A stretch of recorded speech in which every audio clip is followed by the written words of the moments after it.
And now, ladies and gentlemen, it's time for the Ray Shasho Show, brought to you by the Publicity Works Agency.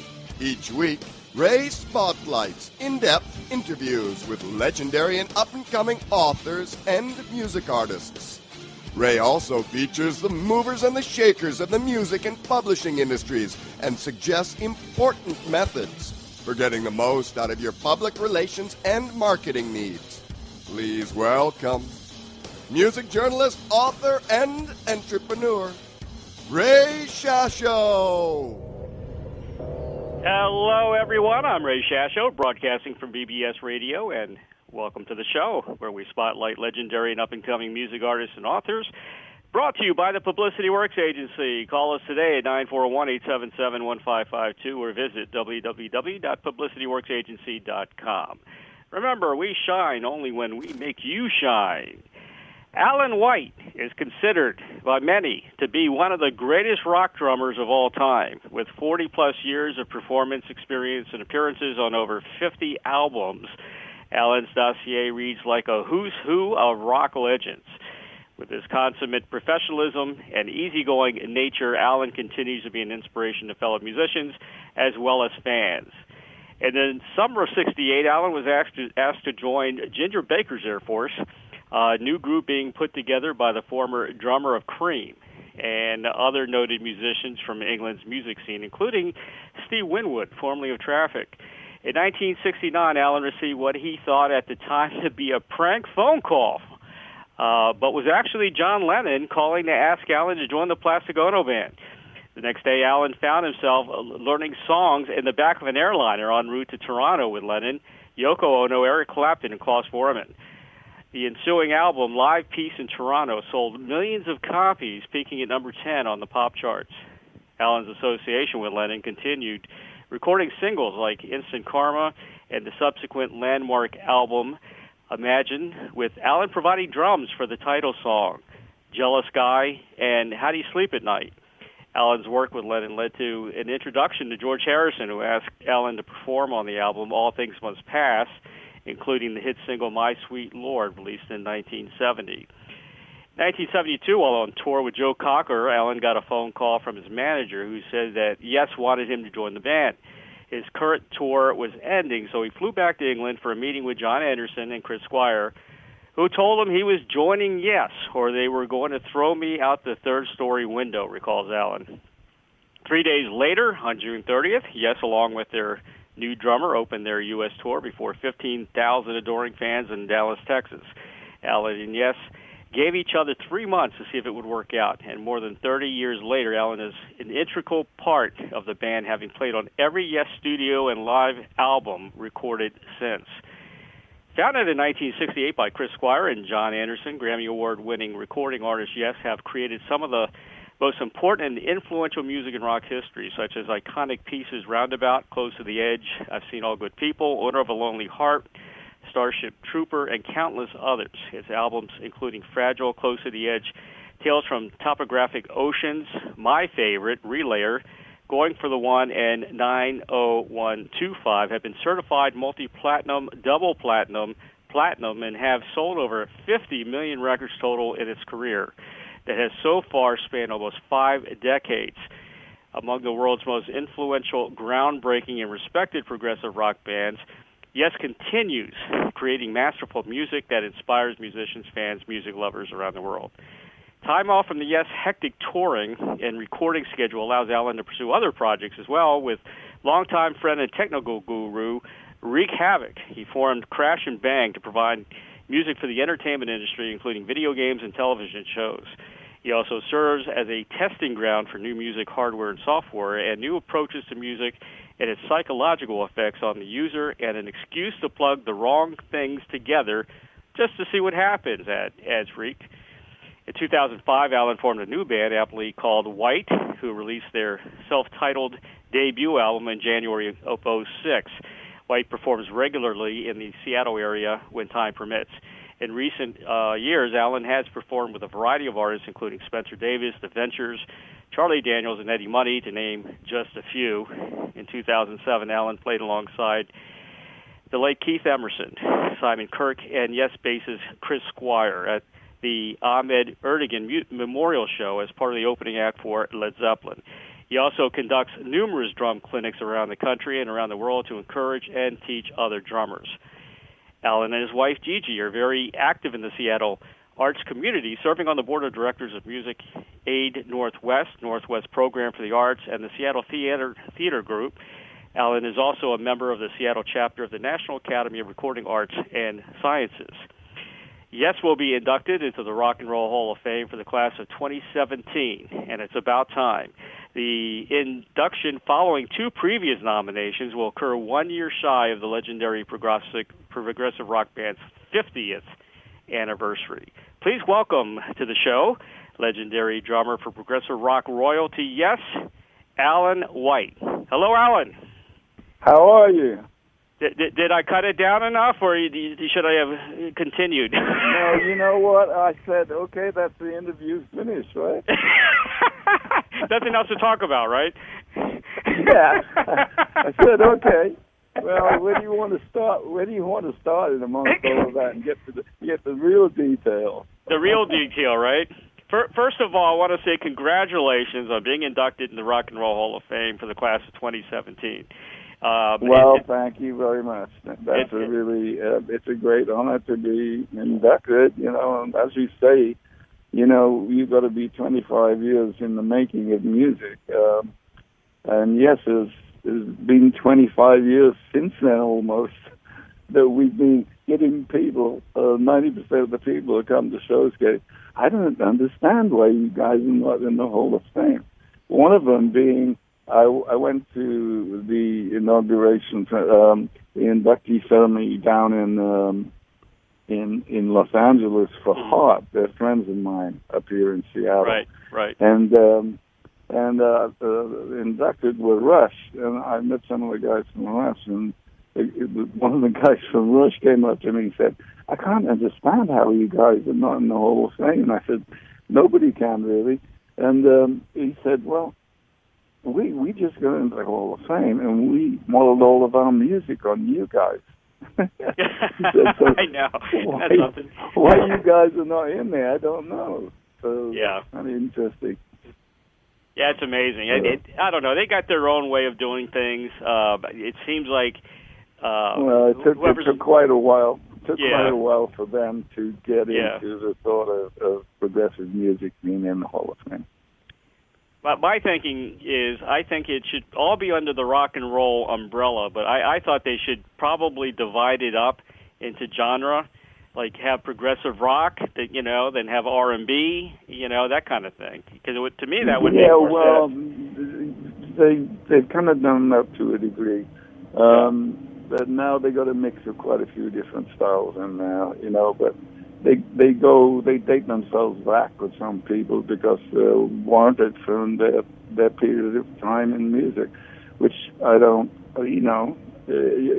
it's good they do that to a degree, but they've got to recognize some of the bands that have been around for almost 50 years. Exactly. So, which they did this time.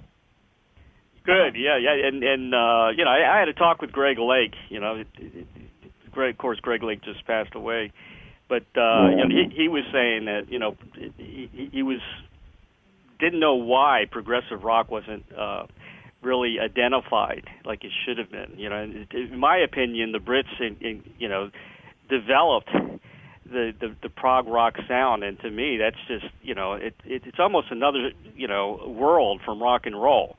It's like a big circle, really, musically, but it did take them a while to realize that progressive rock was kind of very current back then, but it's also done a big circle, and it's kind of getting very current nowadays as well.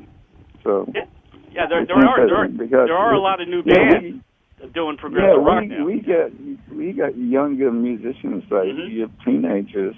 Mm-hmm. And early 20s that come to our shows to see how we did things in the old days, and also some of the more current music we're doing, because we always try and do things that are different and new and different ways and forms of playing your instrument and looked into the future musically and creating new sounds in different areas. And we get a lot of young kids that come and watch us do that. Also, how to play Heart of the Sunrise, for instance, and songs like that from in the past. Yeah, I don't think anybody can duplicate another relayer. Oh my God, we spent a long time working the bass and drum parts out for that. Chris and myself have spent an awful long time working on how to weave our way through the music and make it different. Yeah, that was my favorite album. Yeah. For instance, there's songs like Sound Chaser and Gates of Delirium. I mean, those are classics. Rhythm section classics, as it were, because it was very adventurous at that time. The lineup that is going to be at the Rock and Roll Hall of Fame, I understand it's going to be the Yes Union tour lineup. Is that true? Well, yeah, we're trying to figure out how to do this because the current band, and obviously there's the other band that has John and Rick in it, and this one's got Steve and myself, and we're working out how to do that. But when you look at the list of nominees and the people who are actually getting inducted, it is very much like the Union tour being on stage. Yeah, it's tough because there's been, so many changes, over the last, 5 years or so. But, and I know, I've had Billy Sherwood on this show, and he's contributed so much to the band, and, it continues the wishes of Chris to, carry on the tradition of the band. And everything. Yeah, absolutely, which is one thing, when Chris was really sick, and he really looked like he wasn't going to make it, I had communication with him, and he said, whatever you do, I want you to keep the band going and keep the message of Yes alive like we started it. And, I said, sure, I certainly will. I was very fortunate to talk to Chris. I think he was on holiday in Hawaii doing, just kind of chilling out or something, but I had a great talk with Chris, really nice guy. And, I from the beginning fell in love with Fish Out of Water, is a solo LP. I know that, yeah. Yeah, that was one of my favorite albums. There's a song on there called Song of Seven. I really like that song. Yeah. I was trying to talk him into doing another one, part two. He started laughing. Yeah, well, he was very reluctant to do that for a long time. In fact, he really had no interest. He just thought that was good. He'd rather concentrate on making and writing for Yes music. Yeah. I'm a big Yes fan from way back. I mean, I'm an original guy. I'll be honest with you. When John left the band, I was kind of, hurt. And I told Chris that, too. Well, a lot of people were. Cause it really kind of left us going, okay. And Rick Wakeman and I was just, I was doing another interview a little while ago, and he asked me about that period of drama and how that album came to fruition at that time. And I said, I made a phone call. It was in London. There was a studio we used to rehearse in called Rodan in London. Mm-hmm. And I said, look, I called up Steve and I called up Chris, and I said, look, I booked the studio for Monday morning. Whoever turns up is in Yes. Really? I didn't know that. So Chris and myself and Steve turned up, and we just started writing music, and that was what was the foundation of kind of drama and all of that stuff. And then Jeff Downs and Trevor Horn were rehearsing in the room next to us, but they were totally out fans. So Trevor kept popping his head in. He said, I've written a song for you guys if you want to hear it. Next thing, in a couple of days, all of their equipment was out in our room, and that was the form of the next Yes, the drama. How about that? Yeah, I didn't know that. That's funny. The way it happens in the music business. I guess so. And then we actually went on tour after the album got released, and it got a great reception in America. But then all of a sudden we're playing 3 sold-out nights at Madison Square Gardens. You couldn't understand the change, you know. Well, Yes will never lose their impact at all. I mean, you guys will always draw fans no matter where you are. I mean, you guys could be 80, 90 years old, you'll still draw fans. Well, that's another question I just answered this morning, actually, on another interview. He said, will there ever be a time where they're playing Yes music on the radio and nobody's actually, who was in the band originally or through the 70s and 80s and 90s, is actually still in the band anymore? They're touring. And I said, well, that's a possibility, but I said, a lot of people quote like albums like Topographic Oceans, which is what we're playing on tour right now, side 1 and side 4, as classical pieces of music nowadays, and it's kind of collector's album. And quite frankly, people keep saying, well, they're going to be playing this forever because it's kind of like classical music, like Mozart or something. I was just going to say that. It'll be playing when all of you guys aren't around, you know, kind of thing. Yeah, it's going to be considered like a classical piece, like you said, like both Beethoven, you know. Yeah, well, it took long enough to write and rehearse what it did with Beethoven. So when you put a lot of thought into detail in music, and it takes a long time to get it right and get the sound right and make it just perfect, which you did with Topographic. Well, you guys are geniuses. I've always said that, and I always thought you guys might have been from another planet. I told Chris that. You thought we were from another planet? Yeah. That's pretty funny. I've got to tell you about that. There's a good answer for it, but I can't tell you what it is. If possible, if you can ask Patrick Moraz to be at the, because he really deserves it for just being on Relayer. Because that to me, I love that lineup. There's quite a lot of people that. I mean, we've had quite a few keyboard players in Yes over the years. Yeah. And quite frankly, including all those keyboard players and taking the band from the Trevor Rabin era and stuff.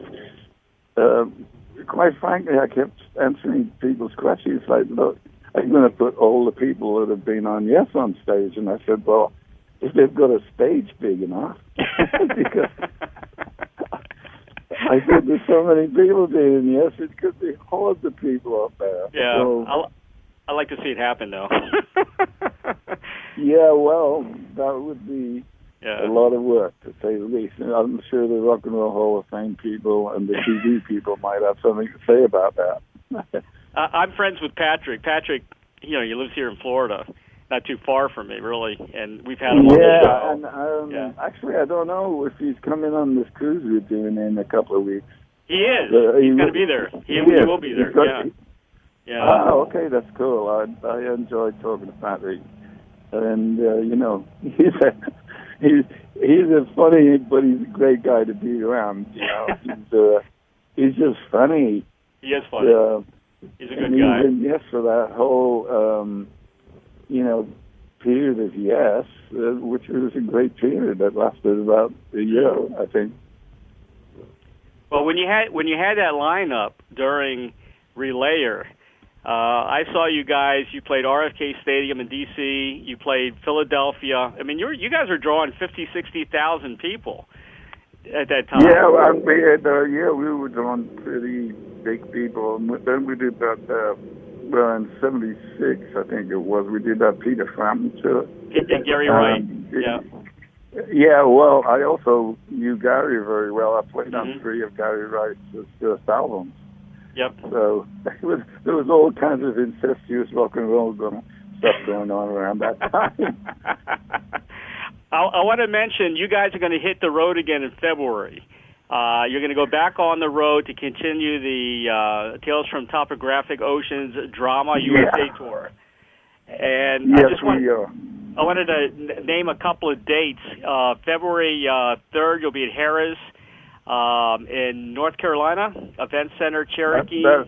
That's right, yeah. And then you got the Cruise to the Edge, February 7th through 11th. That's going to be awesome. Yeah. You guys do this every year. And the lineup is incredible. Then you'll be here close to home here at the Mahaffey Theater in St. Pete. I'm actually in Sarasota. So St. Pete is like 15, 20 minutes. Yeah. I'm going to shock you for a while here because in Sarasota, you know who lives in Sarasota now? Who? Eddie Offord. Really? I didn't know that. Yeah, well, I didn't until about a year ago. And then we met. He was selling his sailboat. We met to a mutual friend who was buying it. It was pretty weird. So I went to see him, and he came to the show. He's great as usual. I didn't know that. Okay, carry on. Okay. Yeah, Brian Johnson has a house here also in Sarasota. AC/DC, yeah. Then you'll be at Pompano Beach Amphitheater, again in Florida, Pompano Beach. That's February 12th. Back in Atlanta Symphony Hall in Georgia, February 14th. Back in Florida at the Florida Theater, Jacksonville, February 15th. Another casino on February 17th in Biloxi. You'll be at the Casino Resort and Spa in Biloxi, Mississippi. The Strand Theater in Shreveport, Louisiana on the 18th. Majestic Theater in Dallas on the 19th. And you'll be in Texas at the Wagner Noel Performing Arts Center in Midland, Texas on February 20th. So you got some great dates coming up. Great dates coming up. Yeah, it's good. We're finding a warm weather tour. Back to warm weather, right? Yeah. You got your 50th anniversary coming up. I think it's next year, right? Yeah, I believe so, which is kind of scary, but no. But in July I will have been in the band 45 years, which is another scary point. But it's actually great. It still feels the same. The band is great. It's amazing. You guys got to plan something for that 50th anniversary, something really, unique. I guess. Well, yeah, I mean, there's lots of rumors going around, but we have to finalize a lot of them. That's as far as I can tell you. No scoops today, huh? No. Sorry about that. I'm hoping for another union tour. Well, I'm not saying nothing. Yeah, you're not saying nothing, right? Well, we've talked about Yes. I mean, your credentials, even before Yes, were amazing. I got to ask you to talk about getting that phone call from John Lennon, because you really thought it wasn't real when he gave you a call to join the band. Yeah, well, I thought it was one of my friends, and I was cooking Sunday lunch or something like that in the kitchen when I got the call or something of that nature. And I thought it was a friend. I said, "Come on, stop joking around with me," and put the phone down. And then I got a call back about 10 minutes later. Said, "No, this really is John," at which I stopped cooking. and he sat down on the chair, and I went, "Really?" He said, "Look, I saw you playing last night in the club. I couldn't stay, but I got somebody to find out your number and all this stuff." He said, "I'm just giving you a call to see if you want to play a gig in Canada." And I went, "Sure, absolutely, no problem." And I was only 20 at the time, and I just really thought, all of that period in my life, going through rehearsals on the plane, I walked into the lounge in London Heathrow Airport. I walked into the private people where they put people like John Lennon, and walked into the room, and there's John and Yoko sitting on the couch, and he said hi, and then he said, "Oh, I forgot to tell you, at that time Eric Clapton came out of the bathroom, and he said, I forgot to tell you, Eric's playing guitar." So I went, "Oh, Eric Clapton as well. Okay, that's good." And then Klaus Voorman came in, and that was. They said, "Well, we haven't time to rehearse things, but we're going to rehearse on the plane." And I just had that set of drumsticks played on the back of the plane seat, and they had a couple of acoustic guitars, and that's all we did. And then I remember one thing he said on the plane that really stuck in my mind from back then. He said, "We're doing and one for the bunny." But he said, "No, we're doing the Carl Perkins version. It's got an extra beat," and he was really, really concerned everybody got that right. Which means that I one for the money, da-dum. Yeah. So an extra stop in it, and I went, "Okay, that's pretty easy." So it was good from then on, and I thought, well, this is great. We get there, and then there's a convoy of limos from the airport. We get there, and I walked into the stadium, and Little Richard was playing on stage, and I went, wow, this is so cool. And then I went backstage, and I ran into Gene Vincent. Gene Vincent, yeah. That's a really old name to country with. And he was talking to John and all this kind of stuff, and then next thing we know, we're on stage. Wow. And I there was no drum kit, and they put a drum stool down, and I just sat on it, and they built a drum kit around me. Really? While I was sat there, and then it was 1, 2, 3, 4. Here we go. Just like that, It was just like that, all one in a row, boom, boom, boom, boom, boom, which was quite similar to the way I joined Yes. So I only had 3 days to rehearse the whole repertoire. So a lot of these things came quick and fast, and you have to adapt really quickly. Then you got on the Imagine album. You met George. You got on All Things Must Pass. You were on My Sweet Lord, and it opened the doorways to me playing on a lot of classic songs. Yeah. And she'll never forgive that period. It was a great period in my life, but I was very young back then, and I didn't realize I was doing what I was doing, and then 10 years later I turned around and went, wow, did I do all that stuff? That is amazing. It's scary. I really didn't. I thought it was a natural progression in the rock and roll business at that time. Yeah. I've always thought of you, though, as a special drummer, because of your resume before Yes.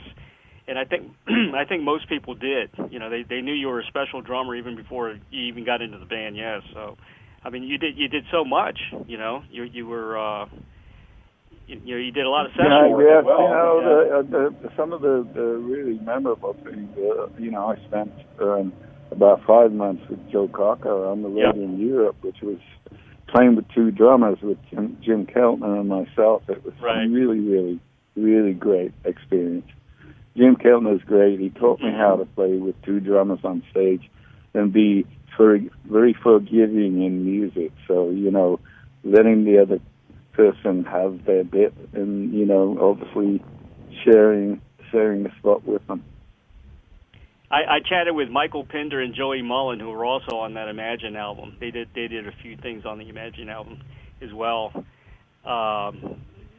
2 nice guys. I think I've interviewed all of the Moody Blues guys, all of Emerson, Lake and Palmer, almost all of Yes. I still need Steve. I still need Steve Howe. Tell him I'm after him.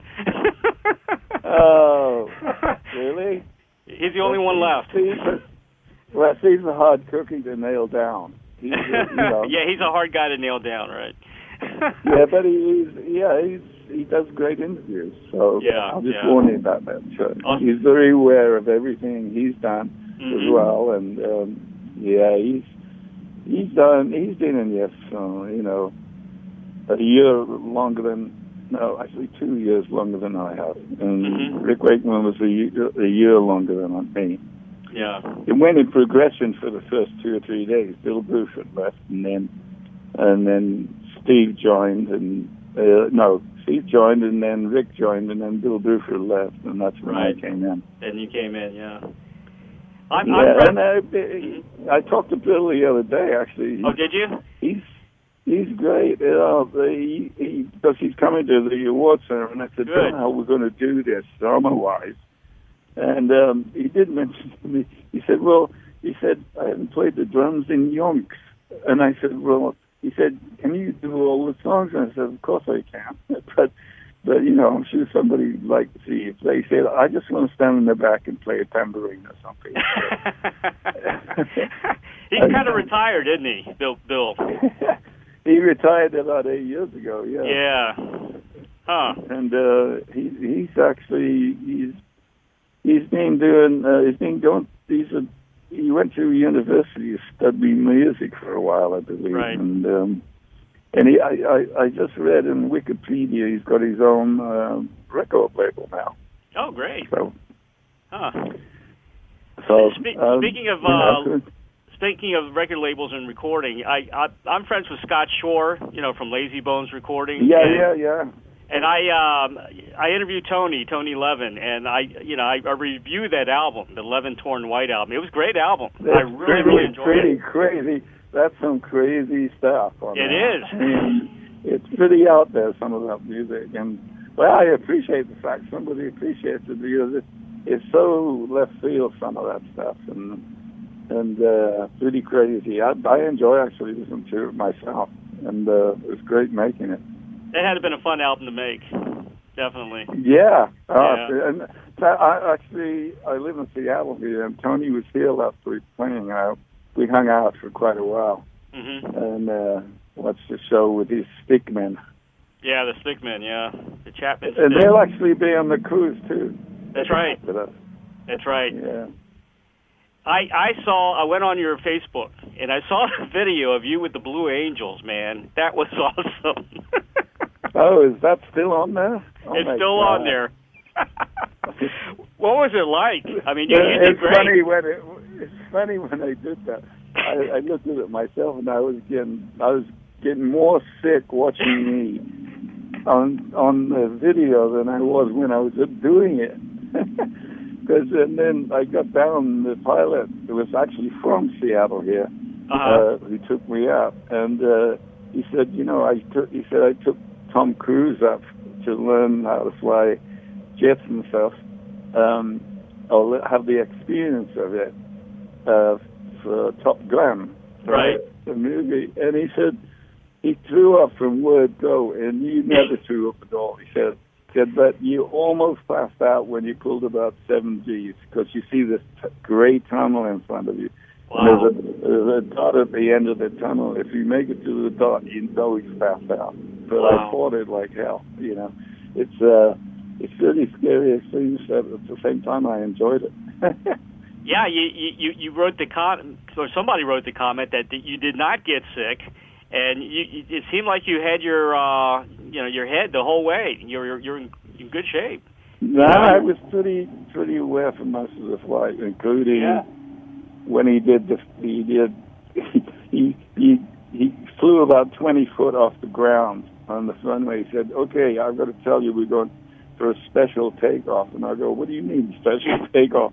And after he said, "Special takeoff," immediately the plane went straight up in the air about 10,000 feet. And I went, "Oh my gosh, this is incredible." It's like the best roller coaster ride in the world. Did he do any nosedives? Oh, he did one of those rollover, they call it, and you get weightless. You get weightless at the top, and he's floating around. And then as he comes down and pulls out of it, you hit about 7 Gs. That's when your face goes like you look like something out of a horror movie. Yeah. Now, are you a pilot as well? Do you fly planes? Well, I learned to fly when I was about 23. I started the lessons, and I got my pilot's license in England, but I was on the road so much that I didn't have time to keep up all my hours and all that kind of stuff. But right. It's like riding a bicycle. If you get back in a cockpit, you really feel like you know what to do again, which is, if all else fails and everybody else on a jumbo jet falls asleep except you, I'll get passes out. I'll sit there and I'll try and land it. I got the feel for it. So I wouldn't want to be in that position, though. Well, it would be kind of scary, but I'm sure they talk you through it nowadays. Yeah, I did the same thing. I took lessons, and I flew, like the Cessnas, like the 172s, and I forgot all the other ones I flew in, but they were 1970s planes, and they were, the seats were coming out, and, Yeah, I know. They were old planes. And then I also my first solo flight I ever did after 8 hours of training. I did 8 hours training. That's when you're eligible for a solo flight. I went up and after 8 hours. Wow. Yeah, I only had 8 hours training, and they sent me up there. They said there's one big problem. You've never done this before, but they want you to land on a grass airstrip. And I landed on this grass airstrip. I tell you, it was so bumpy, and I thought I'd really goosed or something. But he said, no. He said, you look fine. What about, did you do your night flying? You remember your first night fly? I did my night flying and with a mask over your face and all that kind of stuff. Yeah. They put a head mask on. You can't see anything but the instruments. Oh, did you get instrument training as well? Yeah, well, I got all the way up to going into a double engine kind of category. Oh, wow, that's awesome. You go into twin engines. Mm-hmm. And I did a couple of flights where he let me take over, but I never actually went through the training for it. Alan, you could have saved the band a lot of money by just flying the plane. I mean, you could... Well, I wouldn't go that far. Steve Howe would have a baby. Yeah. He's not a great flyer. But, yeah. At the same time, I learned that's the reason I learned my flying, because I thought if everybody else falls asleep on the plane, I'll damn try and land this thing. Yeah, exactly. I don't know. There were so many good pilots that were going down when I was taking lessons, and my wife kind of told me, "Are you sure you want to continue doing this?" Yeah. I know what you're saying. Yeah. Yeah. There's always a risk. How's your back doing, by the way? No, my back's it's a lot better than it was. I had back surgery, and it takes a long time to get over it. Yeah. But, it's healing. I get the occasional flinch in my leg, but playing the drums, I've got no problem at all. It's a little, when you do the walking thing, you feel it a bit, especially when you first get up and start moving, and then it kind of goes away. Yeah. You tried everything, right? You went through the shots, the spinal shots and all that, and it didn't... Yeah, I actually had one of those 2 weeks ago, and it did help a lot. And they said if you really feel like you need another one, come back in 2 or 3 weeks, and we'll give you another one. But you're only allowed a certain amount of those a year. That's right. I went through that, and they couldn't. You had to wait a while before they give you another shot. I had the disc problem as well, but I didn't need surgery though. Yeah. Yeah. Well, you're putting those steroids right into your nervous system for your legs. That's right. Yeah. Yeah. So anyhow, it's one of these things.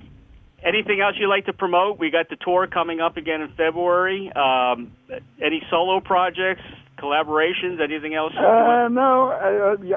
You mentioned Music Aid Northwest. I'm actually doing a show here in Seattle. Okay. It's called Play It Forward. We do it every year with this, earning money for children in school, by schools instruments. We've had it for about 8 years now, 8 or 9 years. And anyhow, we made an awful lot of money. We had a license plate that was made called Music Matters. And you can buy the license plate. You pay about $20-$30 on top of the regular price, and that goes towards the schools. It's a no-brainer, really. And it's doing really, really well. We've made an awful lot of money for the school system in the state of Washington. Is that a license plate that it doesn't have Washington State on it? Is that just a generic plate that says Music Matters on it, or? Because I'd like to have one of those. This Music Matters, but it is a license plate in the state of Washington. Oh, okay, I got you. Yeah. Well, you can buy one and just hang it on the wall. Yeah, that's true. I'll do that then. That'll be pretty cool. Anyhow, we're doing this show called Play It Forward at the Triple Door here. It's a really nice dinner club kind of thing. On March 25th, and my band's going to kind of headline it. It's the White Band, and then there's a few other artists. kind of fun. It's a cool evening, and all the money goes towards charity. Oh, awesome. Yeah, it'll be very cool. Who's in the white band? Who are some of the other musicians? A guy called Steve Boyce. He's the bass player. Okay. And he's very good. I played with him for years. And the keyboard player is Jonathan Sindelman. He lives down in L.A., and he's playing in a band now that does kind of it's a Zappa tribute band that's very good. Oh, wow. So, yeah. And the singer's a girl called Robin, and she's got a voice that sounds like John Anderson. You're kidding me. That's funny. That's funny. No, she sounds exactly like him. It's like pretty scary. She was in this tribute band around here called Parallels. Yeah. And I went to see her, and she just blew me away how much she sounded like John Anderson. It was amazing. And they do obviously a lot of Yes songs, and so we do songs off of 90125 and a bunch of different stuff from Yes. We do Roundabout, and we do Changes, Owner of the Lonely Heart. Yep. And then we actually did Ritual at one time for a charity show. Yeah, my band played it pretty good. Is the white band on YouTube? Can I go to YouTube? Yeah, it is. Just go to go to YouTube and put my name in the white band. Just white. If you put white in there, it'll come up with a few different videos. It's got one of us playing in the park somewhere, playing Changes. Great. Well, what about, do you have children, grandkids? Yeah, I've got two children. They're pretty grown up. My son is 33 now. Right. And to him and his wife have a 2.5-year-old, and they just had a baby about 2 months ago. So congratulations. Yeah, a girl and a boy. Yeah. Awesome. Yeah. Well, the first one was a boy. The second one was a girl. So in England we call that a king's pair. King's pair. I like that. Any drummers in the family yet?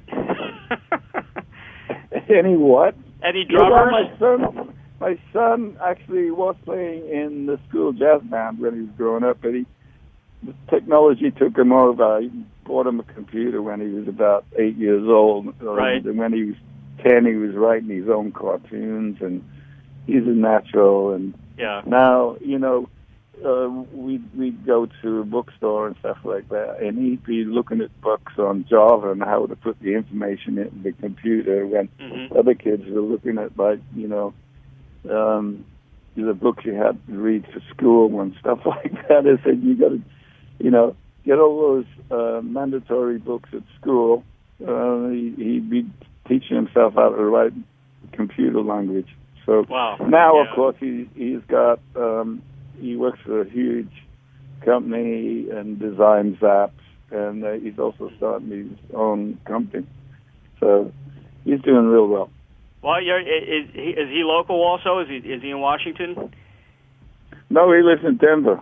Oh, in Denver. I was going to say Washington's the place for, developing apps and computer stuff. Well, it's one of the places is up here. Microsoft's here where I live. Right. And the Silicon Valley down there, which was around for a long time, but Denver is becoming the new Silicon Valley from what we can understand. And he moved there about 5 years ago, and kind of got in on it really early. So anyhow, he's doing real well. And my daughter lives in Seattle. She's there's only 15 months between them. She's 32, and she's great. She's a nurse at the Seattle Children's Hospital. Oh, great!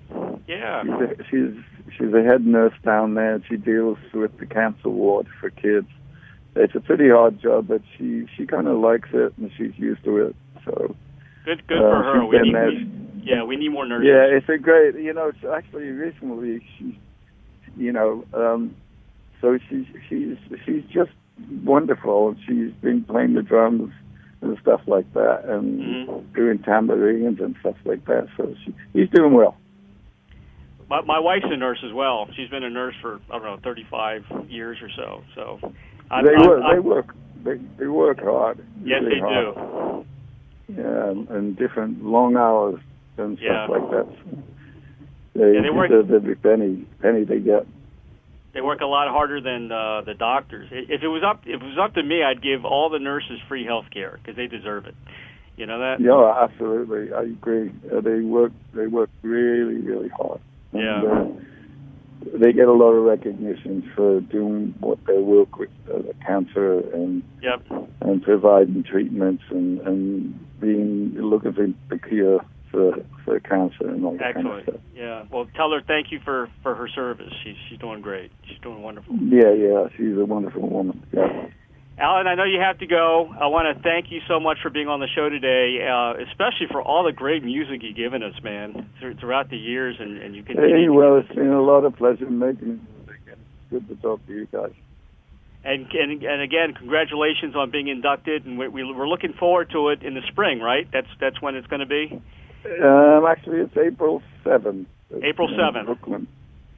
In Brooklyn somewhere. Oh, in Brooklyn, okay. Probably... I wonder where is the venue. It's like some theater opera arena type place. It's called. I'm sure if you Google it, you'll find out where it is. Yeah. I'll find it. Thank you, Alan. I appreciate it. All right. Well, thank you, man. I appreciate it too. Thanks. All right. Take care. Bye-bye. For additional information about Yes and Alan White, visit www.alanwhite.net. www.yesworld.com, www.facebook.com/yestheband, twitter.com/yesofficial, and you can also go on YouTube, www.youtube.com/user/yesofficial. They're also on Instagram, www.instagram.com/yesofficial, and soundcloud.com/yesofficial. Also visit www.cruisetotheedge.com to see if there's any reservations left for the big Cruise to the Edge cruise that's coming up here very, very shortly. Fantastic acts on that, including Yes.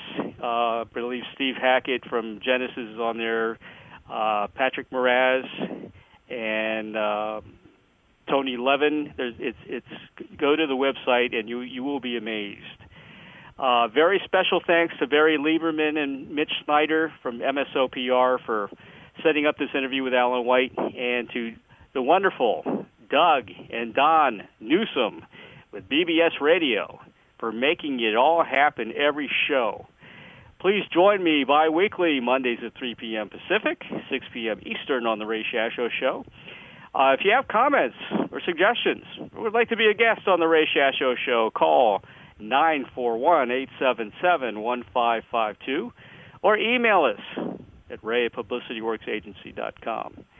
And please, please don't forget to purchase a copy of my book entitled Check the G's, The True Story of an Eclectic American Family and Their Wacky Family Business, or the second edition entitled Wacky Shenanigans on F Street, Proud to be Politically Incorrect in Washington, D.C., and it's available now at Amazon.com. And I promise you will live it. Have a great week, everybody. Thank you, everybody, for listening to The Ray Shasho Show, brought to you by the Publicity Works Agency. Call 941-877-1552 or visit us at publicityworksagency.com, specializing in author and music artist publicity plans. We shine when we make you shine. Join Ray Shasho every Monday at 3 p.m. Pacific, 6 p.m. Eastern on PBS Radio, Station 1.